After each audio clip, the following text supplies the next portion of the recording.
Email is one of the most crowded channels in marketing, but it's also still one of the highest returning and most profitable marketing channels. So the question isn't whether to invest in it, it's how do you actually make it work? We got 4 marketers on our live session here at Exit 5 and had them each share something they're doing with email right now that's working in B2B. This includes examples of a newsjacking campaign to send super relevant and timely emails, a Spotify Wrap type of campaign for customers that got a lot of love on social, and a few examples of B2B newsletters. This came from one of our Exit 5 live sessions. We do them twice a month. We bring in people doing the work in B2B marketing and go deep on one topic in particular. This session was all about email, and I hope you enjoy.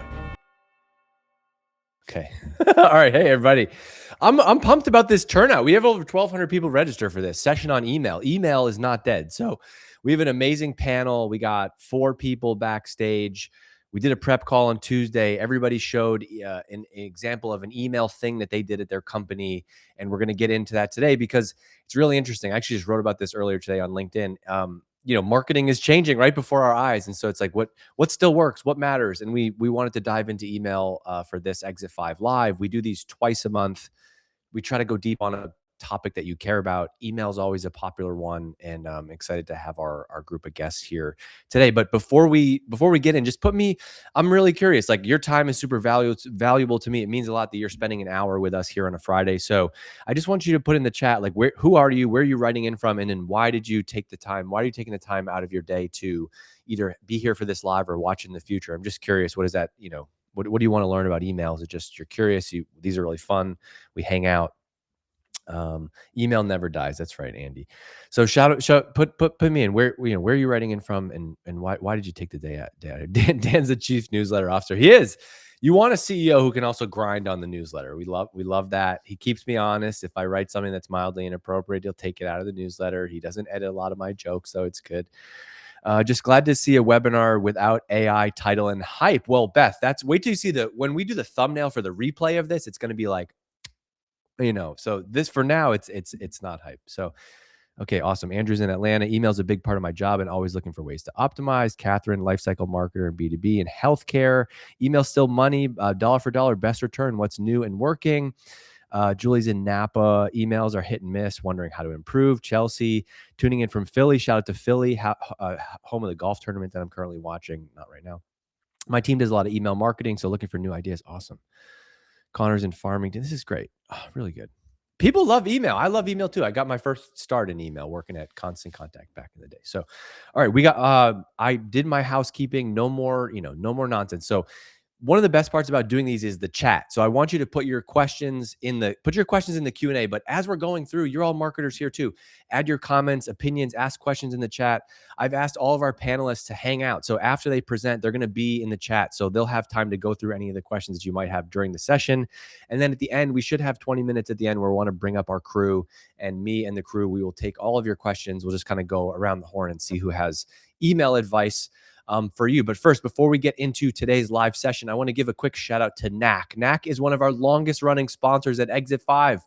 3 years running. Isn't that amazing? I got a DM from their CMO 3 years ago, and they've been running ads with us ever since. Have you ever had a really good marketing idea, but then it takes forever? You know that scene in The Sandlot? Forever. It's usually because it's usually not because your idea is bad, but because the process in the middle is slow. Briefs, reviews, tiny fixes that turn into weeks. And by the time the campaign is finally ready to go out, it barely even looks like what you originally wanted to ship in there.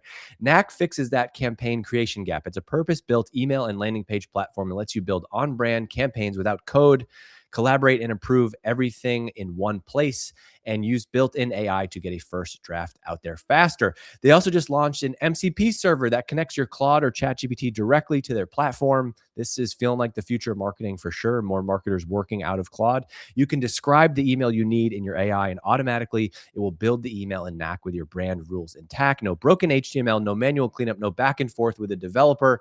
The marketing ops team at OpenAI is actually running this workflow right now. Their creative brief comes in through Slack. They use AI to structure it, and then the Knack MCP server builds the email that a marketer refines and ships. Check it out. This is the future of marketing. I believe it. Go to knack.com. That's KNAK.com and check it out. And we'll put the link in the chat right now. Okay, without further ado, speaking of email, hot off the presses, my first guy. I wish I knew his background, riff it off the top of my head, but let's bring Ben up real quick. I'm going to let each panelist give a quick intro, and then everybody has something that they're going to share their screen and show to you. So Ben, why don't you pop in here, grab the mic. Good to see you, sir. So quick background. Who are you? What do you do for work? Where are you? Where are you living right now? And then what are you going to show us? Yeah, sure. I'll try to tick off all of those. So I'm Ben. I work for a company called Quo that do front office shared business phone solutions. They've got an AI offering there as well. I'm the customer lifecycle marketer or manager for them. And I'm currently operating out of Haarlem, the Netherlands. So if I'm coming through a wee bit spotty, it's because I'm on a mobile hotspot before we get our fiber set up. So bear with me.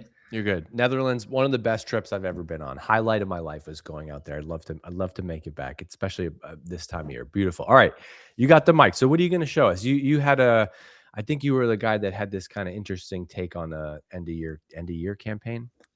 Yeah, I don't want to say the word because remember we can't get in trouble. Yeah, it's pretty inspired. So I'm going to run through our year in review campaign that we did last year. It was one that we've run in the past, but we really wanted to iterate on it in a more creative, heavy way. We're always sort of striving to make things more personalized, and I think this sort of hits personalized on the head. So I'm pretty excited to run through with you guys. I did get an email last night I did get my Spotify. It's a 20-year anniversary of Spotify, and my wife and I were going through our did you get that last night? Yeah. I did. Okay. It was confronting. It was the very first song that I ever played on Spotify. This has nothing to do with him. It was that LMFA party rockers and why was I playing that? Why was it the first song I ever played on Spotify? It's a banger, Dave. That's why. All right, you got it. All right, happy days. I'll just quickly share my screen. One moment, please, caller. Tabs. There we go. Cool bananas. Nice. So, as mentioned, going through 2025 year in review campaign, we went into partnership with an agency called Multiplied Media. They operate out of South Africa. Our contact there, Lloyd, was awesome. Highly recommend reaching out to him if you've got any personalized video or GIF stuff you want to be doing. But this was the output that we ended up with, which I think was pretty clean. So yeah, we basically went from data to a fully personalized 4-bucket dynamic GIF that we had per user. I'll let that finish up just because it's so nice looking. Oh, look at that in motion. Yeah. And then, yeah, so we also doubled up on that with some pretty crisp looking graphs. These are all real graphs. It's not just placeholder images that you quite often see in emails. It's like, oh, this is what your activity was. No, this is actually what your activity was looking like. So we had calls, we had Sona usage, which is our AI receptionist offering. Does a lot more than that. You should check it out. And also call minutes, messages sent, and then one of the cool ones we did was what's your busiest call time over the year. So you can see some pretty cool visualization there. So the process for sort of getting this kicked off from a GIF perspective is we provided Multiplied with basically a nice tailored CSV. To create that nice tailored CSV, we pulled together 110 lines of SQL. But the idea was that we wanted 4 buckets: Dial Dynamo, Message Maestro, AI Innovator, and Platform Innovator. And then within that, we also wanted to shout out whether you were top of your industry, whether you had some massive year-on-year growth that we wanted to shout out. And we also wanted to shout out how long you'd been with Quo, formerly Opaphone. And because, yeah, we really wanted to shout out our loyalty numbers there. So this is sort of how it operates as a schema. So we had the initial Snowflake query that went to Multiplied. They provided us with URLs, which we then put onto the person object. We had Census, which is now mixed in with Fivetrain. And then that kicked off a event sync. So that went into a customer IO campaign, which then had 5 different APIs, which we hit off on a platform called QuickChart. So each of those had chart.js, which would return us a URL, which showed the chart for that individual user. And then on our back end, we also generated unique shareable landing pages that our users, our customers could share across X and LinkedIn. This is a perfect example of like someone on the surface is like, yeah, cool email marketing team. And you're like, dude, do you know how much work this was in the back end? Yeah, 100%. It was one of those things where I did like a wee video for Multiplied's referral, and we sort of went through, and it's like for a lot of people, year in review email takes multiple months, like 4 months, and it takes a whole team of people to get going. Wait, sorry, I think I missed this in the beginning. Is Multiplied is the platform that you used to do this on? No, so Multiplied's an agency. They work out of South Africa. Multiplied, they actually built this. You gave them all this, and they built the design of this. Got it. They built the GIF, so that hero image at the top. So it's like, hey, Ben, your 2025 year in review. Here's what you got up to. You were a message maestro. You were the top 2% in the home services industry. That sort of jazz. Cool. So yeah, but yeah, it takes a bit, but it can be done with just 1 or 2 people in your team. I'm proof. So well worth giving it a crack. But this was the workflow. So you can see we had those API calls at the top that generated those GIFs. And then that last one generated the shareable link. And of course, we had some verification steps in there to make sure we're not sending anything out to rogue. But yeah, all went well. Got some fantastic responses. Lots of people calling us Open Phone because we had just recently rebranded. But yeah, it was really, really well received. People were able to share what they wanted to share out of it. Some people opted to share their stat page, as you can see there. Some people opted just to share the stats directly. But the idea with the question from Christina says, just if you could frame this. So are these emails going out to current customers in hopes of an upsell, or was this kind of just like a surprise and delight, like, get people to share your stuff campaign? Yeah, this one's 100% surprise and delight. We do a lot of emails at Quo trying to like visualize data for people. So we do a monthly analytics email that we send out, which is along the same vein as well. But we wanted to sum up the year in a nice, fun way, and in a way that sort of added legitimacy for people that wanted to share it online.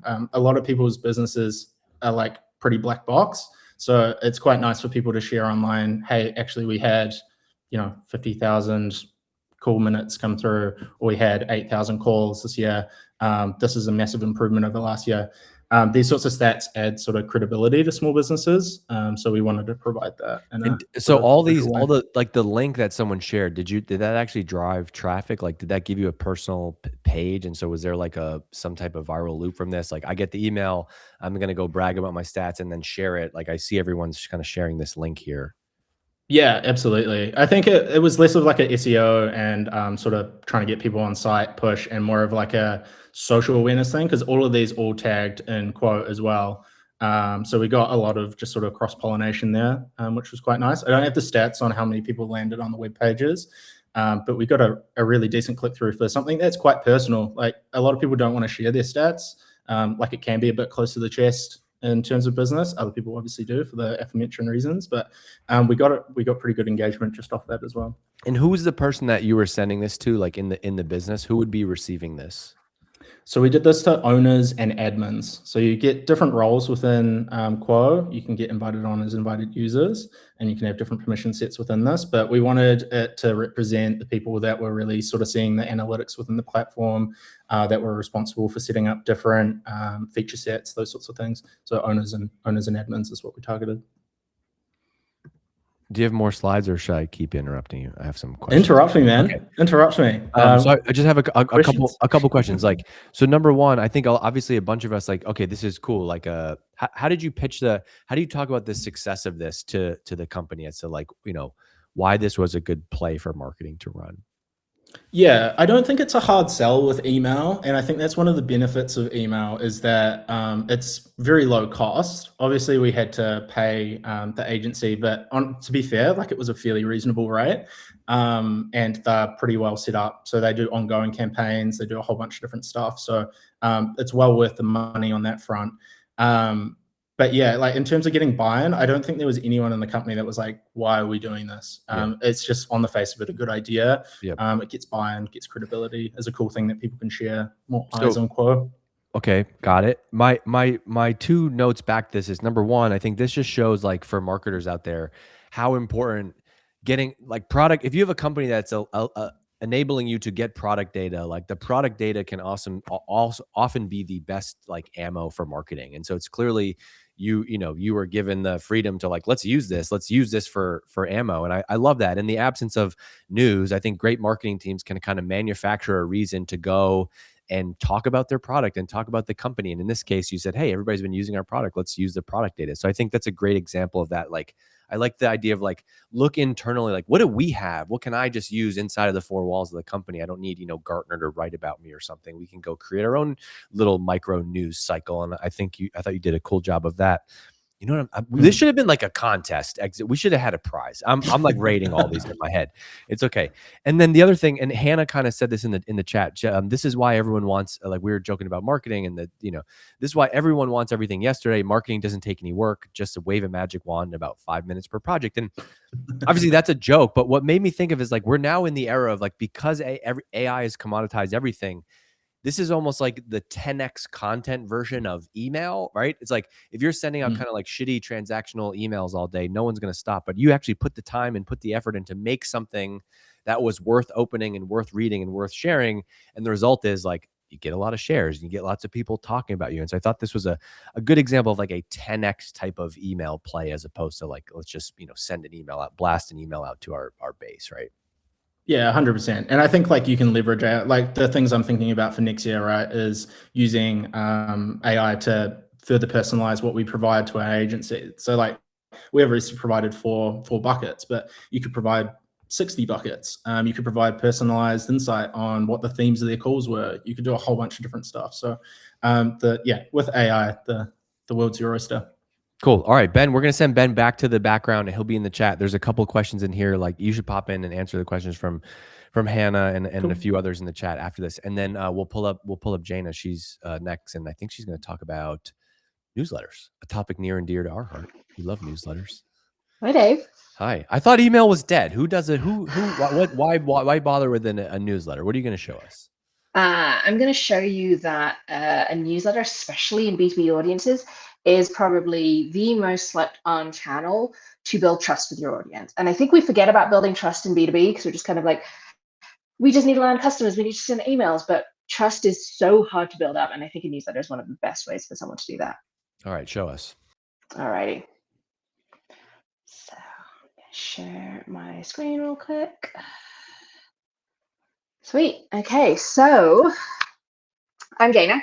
I head up the brand and content marketing team over at NAC, and Dave's already talked about who NAC is. So hopefully you're around at the beginning of the session to know what NAC is. And I've done just about every single part of the email workflow in the last 20-ish years, like designing, developing, copywriting, everything. And newsletters are very near and dear to my heart as part of this. Like I said before, if your B2B brand doesn't have a real newsletter, and when I say real newsletter, I'm talking about not like a digest or a campaign blast, but like a real newsletter, a newsletter that you're putting out thoughtful, interesting, unique content to your audience, you're leaving like one of the best trust channels on the table. So I'm going to show you what kind of I mean here. At a previous company, I helped build a weekly newsletter. So the same day, the same time, every week, like clockwork.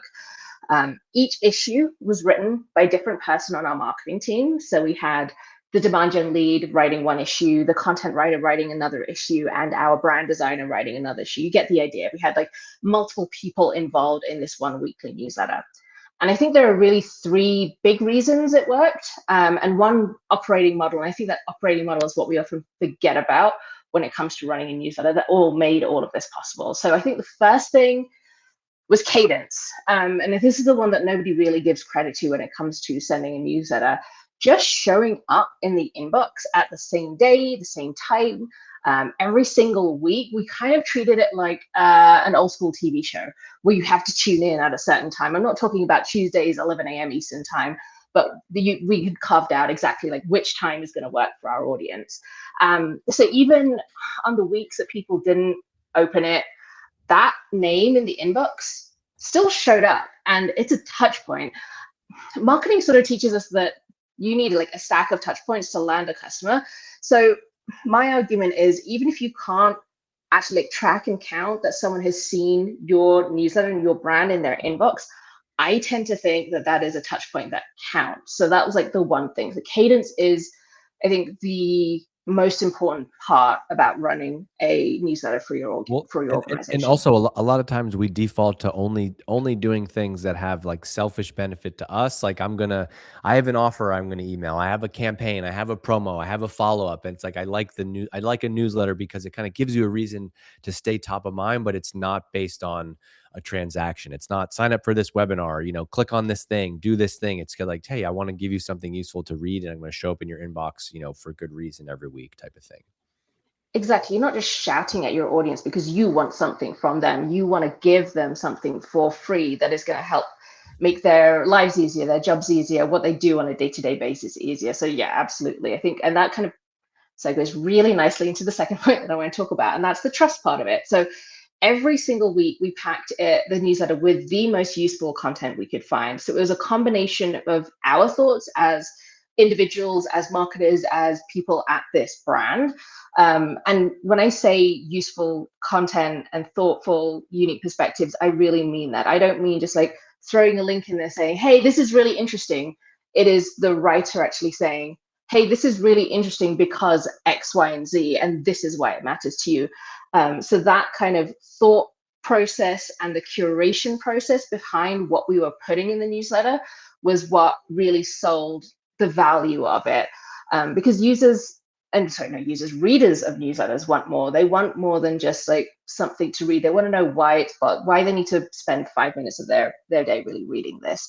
And what we noticed as well is because we were sharing, so we weren't only sharing our own content from like our blog and our website and our socials, we were sharing content from the wider email marketing community. So we were finding what other people were writing about, what other unique thoughts and perspectives other people were thinking about, and brought it into this newsletter too. So again, it became less of a vehicle of us promoting ourselves and more of a vehicle of, hey, this is what we think, and we think the community is so amazing, so awesome, and so thoughtful and so clever.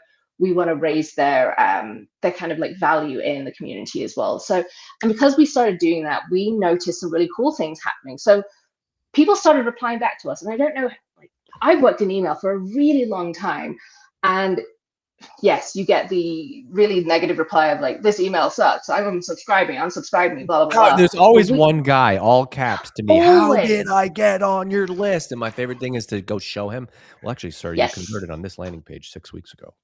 Exactly. That's the same thing that I do. I like almost want to screenshot their like Marketo little like, this is where you came in. This is when you came in. It's so frustrating. Sorry, I distracted. That was unnecessary. I'm getting yelled at. No, it's keep going. Totally necessary. I feel like we need to vent some of these things out every now and then. Okay. But like we started getting really cool replies saying like this content's so amazing. Like this is the only newsletter I want to read every Thursday. I take time out of my day for this. So like that is immeasurable stuff, but it really matters when you're trying to build trust. Yeah. And then the last thing kind of tallies into that, and I want every single email person on this webinar to write it down, is like we stopped looking at open rates and click-through rates as a scoreboard, as a way of like measuring the success of this newsletter. We measured the replies and we measured the DMs, we measured the people in our community talking about the newsletter. And I understand that's really hard to put on a dashboard, but that's the metric that like maps back to trust, and the trust is why we were putting this newsletter out. So I think you always have to track back your metrics to like the why of your newsletter, the why you're putting your emails out there. But I will say, if you want and need a number, count your reply rates. If you're even just getting like 1 or 2 replies and you have a list of a few hundred people, I feel like that's still a really good thing, because we are so ingrained in not replying to newsletters that come from brands. So I think that's a really good number to track. And then quickly on the operating model, because people always ask, like, how the hell do you publish 52 weeks a year without burning out? And there are 4 things that really helped us here. 1, a single owner, like a quarterback, essentially, that one person who calendars all the writers, picks all of the themes, ties it back to our existing campaigns and product launches, basically keeps the train running. 2, rotating bylines from the team. So obviously it's not just on that one person to write every single issue. That's always really hard. 3, a fixed template. We didn't change any of the design. We just changed the content. The variable was the content here.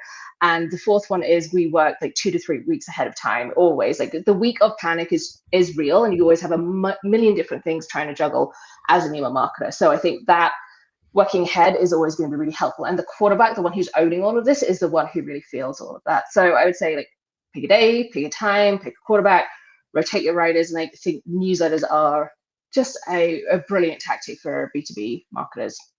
Nice. Good work, Jana. A couple notes I had. It is funny because I still see so many companies, they send the brand emails from no reply at. And so like the other day I was dealing with something and I just want to reply to get a service question. It's no reply at. And so your point about the replies, we run this play with our newsletter and I get, dozens of replies every week. And we don't really count them, but I feel it directionally and we talk about it. And I also feel like the more I respond, like it earns you points for the future. People know that it is really being sent by a human. There's someone there. And I think like, I also get a ton of like qualitative feedback for the content and the newsletter. Oftentimes I'm like, hey, did this topic land with you? And some newsletters we send out and I get a couple responses. And then like the other Tuesday, I wrote a newsletter about like overcomplicating marketing and I had 100 responses. Yeah. And that's just a signal to me. And then we share that back with the team. It's like, okay, let's do more on this topic. Like there's clearly something here. And so I think like that's a part of reading the room beyond the metrics. The other thing that you mentioned is like, I love counterintuitive marketing and sales advice. And I'll say sales in the here because ultimately you're trying to sell someone something. You're trying to sell someone something at the end of the day. But oh my God, how dare a brand feature other people that are not affiliated with their brand or promoting other voices? And it's like, this is so counter. We're afraid to do this. What if I drive traffic to someone else's thing? It's like, dude, that's how you build trust. Like if you're like, oh, I don't care, I'm going to showcase 5 people in my newsletter and like, yeah, go visit them. Like you then gain trust as the brand. So I thought that was a really important, piece of this here. And then I just was going to ask you do you have a way of measuring replies or is there a way to do this in your product or are you like manually counting them? I know a lot of times if we look at reply rate, it's not always exact. It's really manual. And I think what we had before was we had Help Scout and we had all of our replies go to hello@litmus.com. And that was like where all of our replies went. So it was very easy. I mean, it was all tagged. So it was very easy for us to figure out like who has replied, which issues have got replied. So we had Help Scout. That was really easy for us to do it there. But honestly, I think it is just a bit of a manual process. I haven't found like a single like ESP or map or anything that actually counts that reply rate yet. And I think the numbers are going to be low. It shouldn't be too hard to do manually. Cool. But I will say on the like the using links from everyone else, including those in the newsletter, that's another really good way of making your brand look amazing in the industry because it knows who to elevate to and it knows the kind of content that is going to be valuable as well. So I think there's so much value in sharing other people's content. Okay. All right. Good work. There's some questions for you. I would take the time to do them now, but I think it's better for you to pop in the chat and answer them. And I think the other thing on this is just like the consistency of it, having to have a day, like this is going to go out every week. Like I think we need those rhythms to create this kind of marketing, like, air cover machine that's always happening. So I like that. Good job. Okay. Who's next? Tyler? Yeah, let's do Tyler. All right. Tyler and then Cremi. All right, Tyler, what's up? Good to see you. What are you going to show us today? All right, I'm going to show you how to be more like Ryan Reynolds.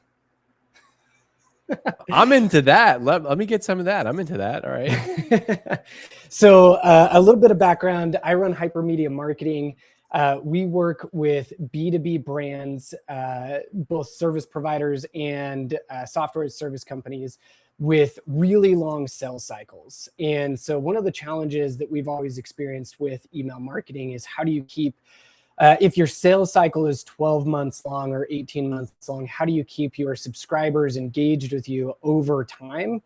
So that when they do enter the buying market, that you are the brand that they think of. And so because I love Ryan and I love his marketing, I developed this framework of how to basically do what he does in marketing and convert it into email. What's your company and industry? Hannah in the chat says, is Tyler in healthcare speaking my language with these sales cycles?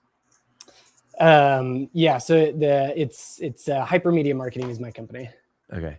I mean, like okay, and then on the can you explain why people might know who Ryan Reynolds is, but might not know what he's known for in marketing? Just what's the elevator pitch on that?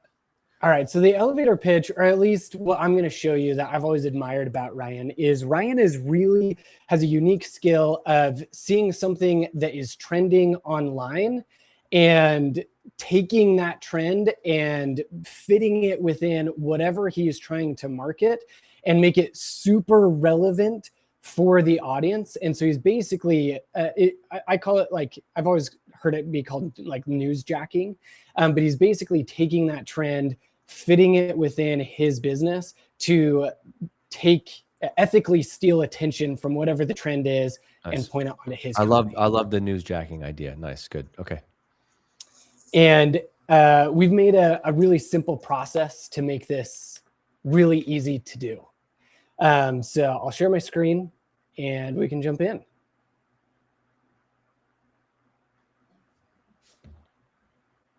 Okay, just want to make sure everyone can see the Ryan Reynolds newsjacking. We got you. Yeah? We got you.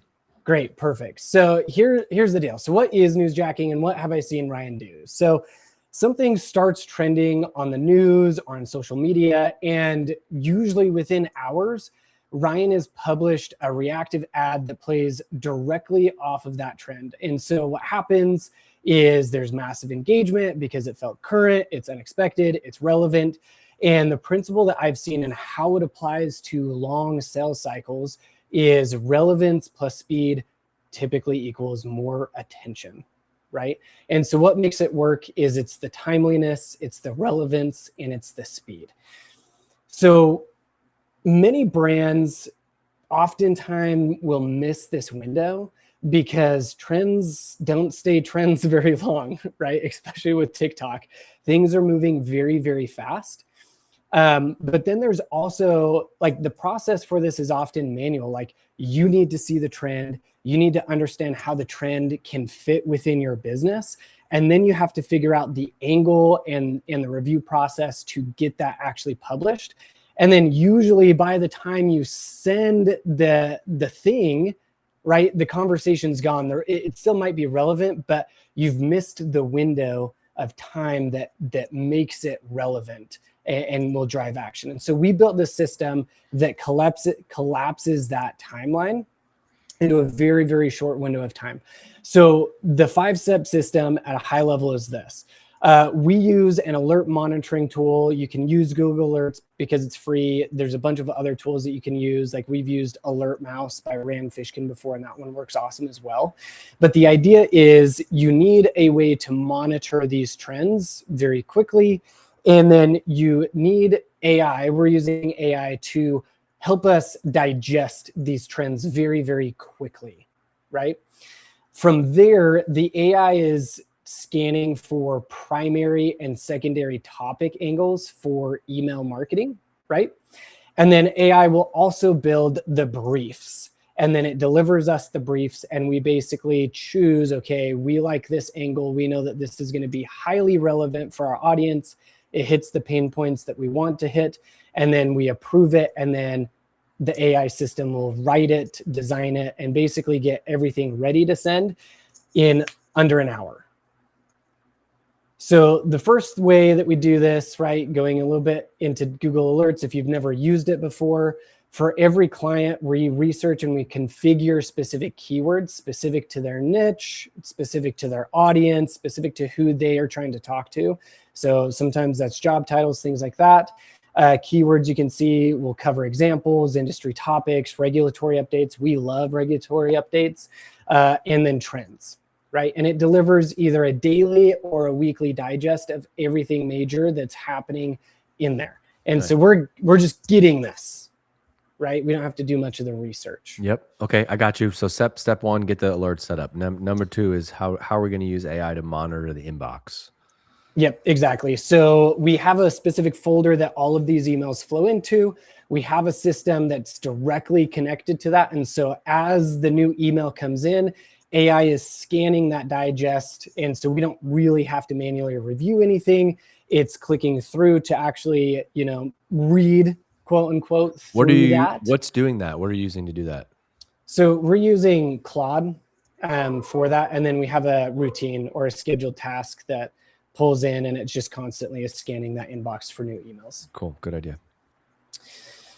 From there, it's, like I said, it's reading that article in full, not just the headlines, so we can get the context for it. And then the two things it's looking for is, what are the primary topics? So what is directly relevant to the audience that we're sending to, and directly relevant to the brand that we are sending from, right? So we're connecting those two things. And then we're also looking for secondary topics, right? So what are other angles that we know would still be relevant to our audience, that if we put in front of our audience, builds a lot of trust with our brand, and we're using it more as like a brand awareness play instead of a direct conversion play, right? And then the fourth piece is we have an email writer skill that categorizes it, does all the additional research that it needs, and then proactively builds the email briefs that we would need. So the hooks, the topic, the concept, and the design. And then we get all of that proactively. And then we review and we choose which one we want to roll with. And then once we've approved that, we have the copy. It goes through our, copywriter reviews it to make sure that the copy is good, that the AI didn't hallucinate anything, that we're not taking anything out of context or twisting it too far, right? It's all relevant. We QA it, and then once the design is on brand and finalized, we deliver it to the client for final approval. So end to end, this process takes us less than an hour. We get 5 unique angles for each relevant article. All of the copy is timely and relevant, so each email feels very current and very reactive to what's happening in the market. And it's always on. There are times where I will sit down at my computer and there's already 20 email ideas across our portfolio of clients of oh, this happened overnight. We should send an email about this because we know it's going to affect the subscribers, right? And so just as an example, we work with a 503 compound pharmacy named South End Pharmacy. Last year, there was a bunch of FDA updates about how 503A pharmacies could compound GLP-1s, semaglutide and tirzepatide, right? And so one of the alerts that we got right away was that the FDA took semaglutide and tirzepatide off of the shortage list, which essentially means that compound pharmacies can't produce those treatments anymore, right?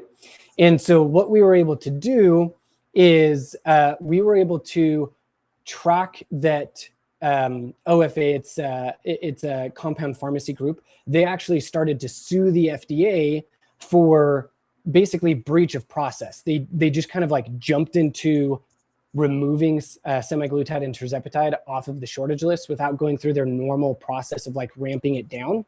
And so the OFA sued the FDA, and the FDA then changed their policy a little bit to basically say it's off the shortage list, but we're not going to take any action against 503A compound pharmacies specifically for continuing to compound.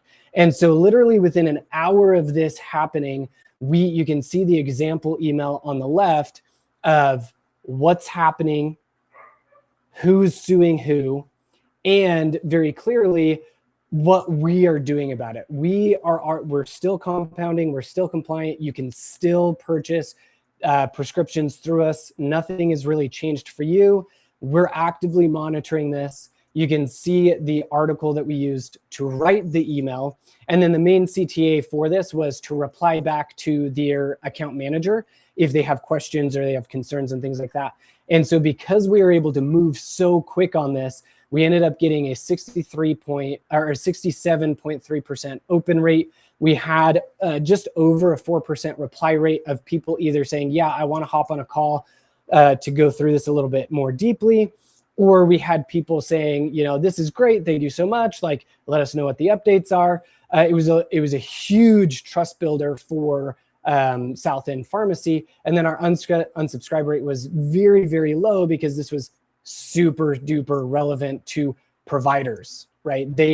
When they saw that compounders shouldn't be manufacturing this, the first question is they're like, I'm meeting with patients and I'm prescribing this. Can I get this from you? And so having this email out the door very quickly, approved by legal and things like that, was critical for this example. And It so, looks amazing too. At first I was like, well, how do you like, what do you send out? Like if you're not driving someone to like a blog post or an article, but it's like, and then you're not just gonna like send someone like a 2 or 3 line plain text email about the news and like link to something else. But this format feels very like high end. Like, oh, this feels like you know, it feels like a premium product almost that I'm getting an email about, as opposed to like, hey, well, I'm a sales guy. Like, check this out. Did you know this happened? Do you want to book a call? yeah. Yeah. And so we use this system for increasing relevance because, again, these for many of the brands that we're working with, their sales cycle is just very, very long. And so how do you continue to keep them engaged? This is one of the ways that we found to keep your open rates very, very high, to continue building that brand awareness. So then when that subscriber or prospect moves in market to ready to buy, you are the brand that they think of instead of a competitor. Cool. Nice. This is great. A bunch of questions in the chat for you. So I'm going to throw you backstage, and you got a bunch of people want to know how you do it in Claude. How did you set it up? What else can you do with the content? But this is great. And I think really useful for B2B, where like so much of it is like, we don't always have big news, big announcements. And so we're trying to triangulate like what's happening in the industry to try to reach out with something relevant. I thought this was great. Yeah. Okay. Good job, Tyler. Tyler's gonna pop in the chat, and then Kremi's batting cleanup first, and we'll have time for some questions at the end. All right, Kremi, good to see you. You got the mic. I want to try to catch up on some time a little bit, so I'm going to skip over intros and we'll get right into the meat with you. Okay. Yeah, absolutely. Yeah. So thank you for having me. I'm also going to talk about newsletters, and it's really funny because Jane and I, we didn't know each other before this webinar.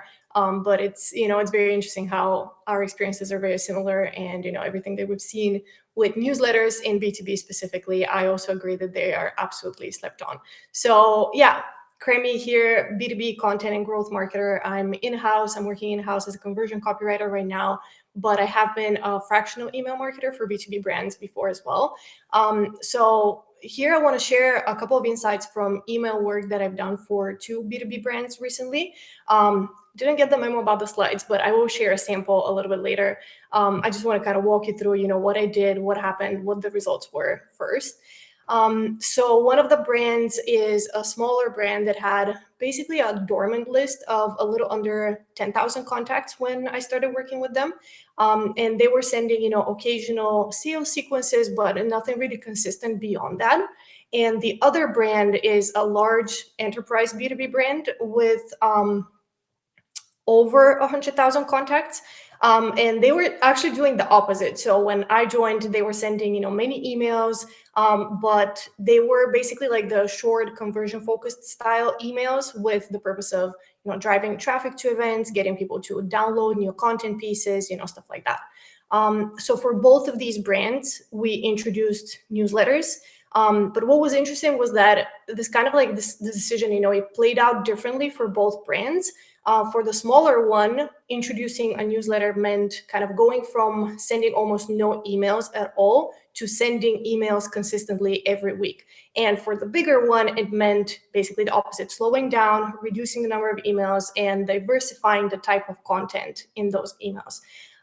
So yeah, and then after we introduced the newsletters for both brands and kind of established, a good cadence for these nurture style newsletters that we were sending out, then we introduced an additional second email in the week, which was a little bit more heavier on the conversion elements, again, to drive traffic to major campaigns and things that were going on at the company.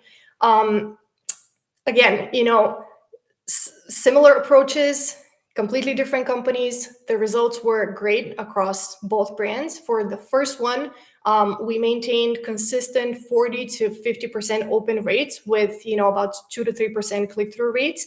And I think for, in terms of attribution, I think it's the owner said that email marketing has influenced nearly like $500,000 in revenue over the course of a couple of years, which for a very small B2B brand, that's very, very good. And for the large one, in just, I want to say like under 3 months after we restructured the whole email engine, we basically reduced the unsubscribe rates by 20% or so, and then increased the click-through rates by 40%. Again, very, very big improvements on both ends. TBD there on attribution because it's a little bit more complicated to track, as you can imagine. And I would like to share my screen very quickly. Just 1 second. I want to share a sample that I was kind of referring to when I was, deciding on structuring the newsletters for both of these brands. I can share samples from them, but I kind of want to give you like a visual representation of what, in my opinion, a good newsletter could look like. So the Content Marketing Institute, I love their newsletters. As you can see, they basically start, so it's a weekly newsletter. They start with a couple of sections that are basically highlights, campaign highlights, something big that is going on, a content piece that they have produced, a research, something like that. And then this is the crucial part. This is how I approach all of the newsletters that I produce. Dave, I know that your newsletter is approached in a very similar way, and I love that. So this is the quote unquote personal note. I absolutely love this idea of making the reader feel like that there is literally a person that sat down and wrote a note. Right to one person is always like the good piece of advice, exactly. Yeah, one-on-one communication. Yeah, that's literally how the structure of the newsletters that I'm producing right now. You can see my picture down here, my name, my title, my everything, and then only after this a long note, which it absolutely has to be something relevant to what your readers care about. It could be everything that all the other panel speakers they talked about. Of course, talk about news, talk about campaigns that are going on, talk about pain points, right? So pulling that conversion copywriting principles, talk about something that your reader is going to care about. Make it in a very, approachable, very conversational way, like a peer talking to a peer. And then after that, I also include sections that highlight, for example, events that are coming up that we are hosting or that we are participating in, anything else, any other campaigns that we want to kind of, drive traffic to. So this is something that I wanted to share as a sample because I saw quite a few questions in the chat, about people asking where do you get content ideas, how to structure them, and so on. So yeah, I guess this is a good example. And again, Dave's newsletter, very, very good example as well.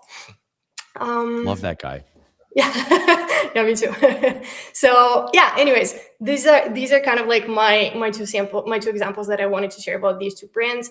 And I do want to kind of summarize what Jane and I were talking about, because we're very passionate about the power of newsletters for B2B marketing. But I guess the underlying concept that I want to point out to everyone to make this approach with newsletters successful, even if you're running just newsletters that have more conversion elements, or if you're running just one newsletter that is very nurturing, educational, and then other email campaign emails that are more conversion focused, the underlying concept is that you are willing to give away tons of free value before you expect anything in return, right? So I think this is, a problem that many B2B brands have. It's the gatekeeping, right? Like they never give away anything from their IP, from, the frameworks that they teach. Well, everything has to be justified. All of the time we use to create things in marketing need to be justified by what are we going to get back from this versus if we're going to create something that's valuable. I shared this yesterday in somewhere, and I forget where, but there's a great book by Stephen Pressfield called Nobody Wants to Read Your Shit. And it's basically like, if you can adopt this attitude, this mindset of like almost empathy for who's in the inbox. Like I'm assuming like, look, I know that everyone doesn't get just my email. They get 1,000 other emails. And so what am I going to do to make mine worth reading and then like operate from there versus like so many people are just like, yeah, my company, we send out a newsletter. We got to send out a newsletter. Whoop, sent the newsletter out. And it's like, well, okay, but who's actually going to spend the time? Like, would you take the time out of your day to come to this webinar? Would you take the time out of your day to go through your inbox and read that email? And like, I think I've always tried to operate from that position. Like, I assume that nobody wants my marketing, and then therefore I'm going to like take this pill and understand how do I like work with that as the key factor. You know what I mean? Yeah, absolutely. No, 100%. That's exactly what I was trying to share. Basically earn the right to expect engagement and to, expect any sort of, clicks or anything else that you're trying to achieve. And Dave, a note on what you just said. My manager actually taught me something very, very, very valuable. Shout out to him. He always insists on writing in a you-focused language. So instead of saying, like in the copy of your emails, we are doing this, or we're hosting this event, we're hosting this webinar, always say, you will learn this, right? Like you will get this out of whatever we're trying to, whatever we're asking you to do. So Yeah. absolutely echoing what you just said. Think about what you are giving before you, expect people to give you anything back. And yeah, everything else, that Jana said and everyone else here, the consistency is super important. Whether it's, like ramping up to send more emails, but being consistent with it, or scaling down to, send fewer emails, but don't just, send salesy emails, give away value, show up consistently. And then, yeah, I guess like one other note, someone, I think it was Jana, she talked about how they stopped looking at open rates, click-through rates. One thing that I've noticed with email that is happening, it's very interesting right now, is there are many lurkers. There are many people who open your emails, they read them, they never engage, even if you try to, invite some sort of engagement, tell me about what you think, what else do you want to hear about? They lurk, they don't engage, but at the end of the day, all of these touch points through the newsletters, through the emails, they add value to, the final decision if a person is going to become a buyer or not. One of these brands that I supported, that I mentioned, they actually did something interesting. So instead of, like necessarily looking at how many people clicked on the CTA buttons that we included, they looked at all of the people who became buyers, and they tracked how engaged, basically how many emails had they opened, the 10 weeks before they became a buyer, for example, right? So like that kind of, just look at engagement through a more creative perspective, not only necessarily through like the link in your CTA buttons. So yeah, that's me. Okay. Hey, Allison, will you roll our group up here real quick? We did it. Everybody, thanks, Cremy. Good job. We did a bunch of, there's nothing specific in the Q&A. So I gave everybody time to just punch away in the chat. But I just want to give a quick shout out to everybody that came today. I think email, like somebody said this earlier in the session, which is like, email is still one of the last channels that you can truly own your audience. Now, there's a lot of nuance that happens in the inbox, but I think there's a lot of regular recurring rhythms and systems you can get into. And I hope this gave you a little bit of inspiration to think about, what can I do better with my email? We'll send out the recording to everybody after this, but real quick, we like to just measure everything. Allison, can you just run the poll so we can get a quick vibe check on this session? And also, we'll send out everybody's LinkedIn here. I think a lot of people like to continue to ask more questions, so you can connect with Jana, Ben, Tyler, and Cremy on LinkedIn and just say hi. But I appreciate everybody coming out for this Exit 5 live session. I've said webinar twice. I'm going to get dinged in my performance review after this. It's definitely not a webinar. Appreciate all you email marketers out there. Thanks to Knack for helping us present this session. And we'll see you in I think 2 weeks on our next Exit 5 live. Other than that, I'll see you in the inbox. I know a bunch of you get my newsletter and the podcast, and we'll see you there. Good luck. Happy email marketing. Watch out. Claude's coming for you. So you just got to keep running faster and keep innovating and staying ahead, and we'll be okay. All right. We'll see y'all later. Good job, everybody.